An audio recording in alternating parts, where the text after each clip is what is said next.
All right. Joining me now to discuss the workers' rights and their conditions is May Romanos. She joins us now from London. She is the Gulf researcher over at Amnesty International. May, good to have you on the show. I want to talk to you about the ugly side of this beautiful game.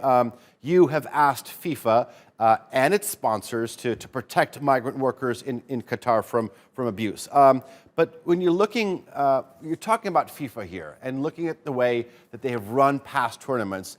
Are you really confident that they will actually really step up to the plate and make progress?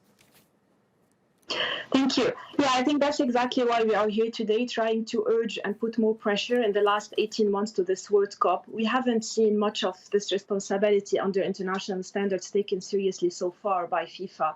And that's why we continue to urge them today to use the leverage that they have as the football body who is organizing this, to put this pressure on Qatar to deliver on the reforms that it has promised. So far, I think we have seen a bit of a hands-off approach to this tournament, and we want them in the final 18 months to be fully on board, especially that now we are moving away from the construction sector and more into hospitality sector, and the workers that are needed for this World Cup to service this World Cup, from taxi drivers to waitresses to security sectors. And we do not want to see any migrant workers having to suffer any of labor abuses because of this tournament. You're talking about the suffering. Here's a quote from one person whose testimony is in your report. His name is Saqib. He's a gardener from Bangladesh. He personally took out a $4,000 loan to a recruitment agent. He says, God knows that there are days when I cannot continue. Everything becomes too much. The only thing that keeps me alive is the thought of my children. Talk to us about the conditions that Saqib is going through and many thousands like him have to endure.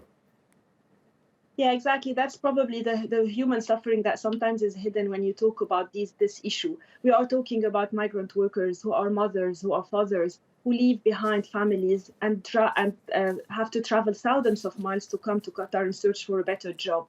And I think while Qatar has come really a long way in terms of introducing some reforms and trying to limit the way that the abuse is happening, we still see abuses taking place. And this case is just one example.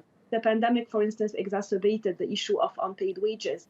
And this does not mean that the workers in the country do not get paid, but also the families and back home, the children that are relying on this income to go to school, to get milk, to eat, are also being affected. And that's why I think the impact this has is beyond Qatar and the workers in the country and has repercussion to their families back home. You know, obviously we're talking about all this because of the World Cup that's going to be held next year, but we are in a time where we need long-lasting solutions. The World Cup will come and go. What are you hoping to see in 2022 and beyond?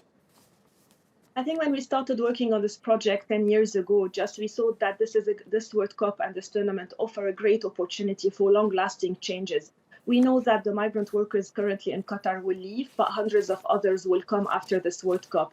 And that's why we continue to believe there is an opportunity for change. We are 18 months away for this. We all have a role to play. Qatar, FIFA, their partner, to come together, use the leverage, so that it's not only about this World Cup, but for the hundreds of thousands of others who will come to Qatar after this World Cup in search for a better living.